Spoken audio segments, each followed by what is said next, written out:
Hi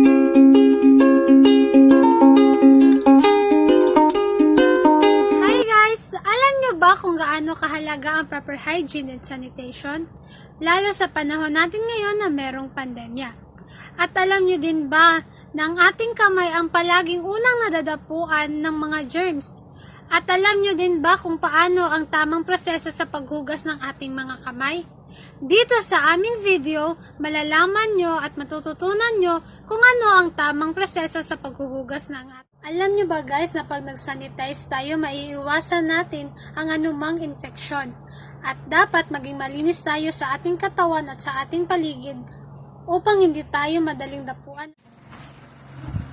We're taught how to practice good personal hygiene. Habits from a young age, because this habit can help us in many ways. In this video, we'll learn the benefit of good personal hygiene. Hygiene germs are tiny living things that cause us to be sick. Germs are small that you cannot see them without using a microscope. Ang inyong mga kamay ay nakakahawak ng kahit anong bagay sa araw-araw at aabot sa di mabilang na mikrobyo. Personal hygiene refers to the things we do to clean and care for our bodies. Dirt, bodily secretions, food particles, and even germs can accumulate on our bodies.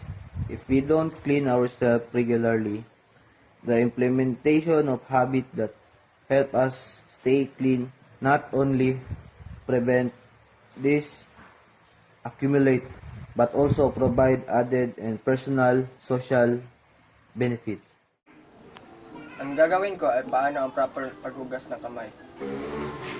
First, basain muna natin ang kamay.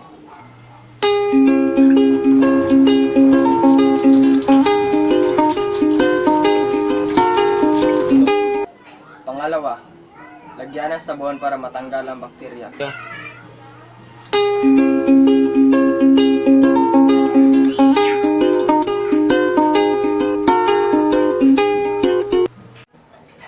Pangatlo, kuskusin ng sabay ang dalawang kamay.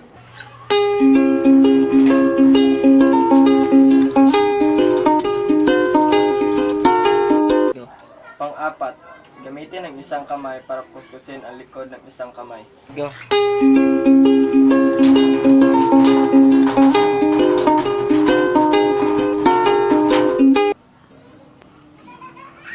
Panglima, kuskusin na sabay ang gitna ng dalawang kamay.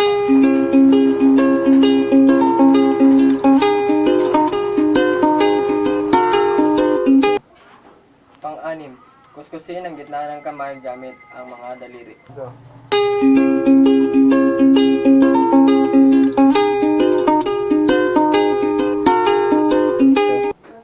Pang-pito, basain ng tubig ang dalawang kamay para matanggal ang mga bakterya. Go.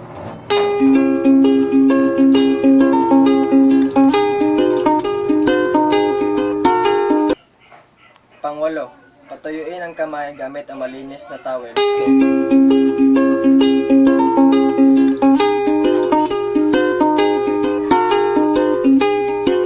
Hey guys, ngayon tatalakayin natin ang sanitation. Ano nga ba ang sanitation? Sanitation is the development of cleanliness and protecting health like proper disposal of waste. Yun nga guys, kailangan dapat natin itapon sa tamang basurahan ang ating mga basura upang tayo ay makaiwas sa mga sakit-sakit. Ngayon, bakit nga ba importante ang sanitation sa ating lugar or community? Because it is a hygiene to provide people helping maintain health and increase lifespan. Kailangan dapat natin panatilihing malinis ang ating kapaligiran upang tayo ay makaiwas ng sakit. That's all. Thank you. I'm out. Yun lang guys, kaya God bless and keep safe.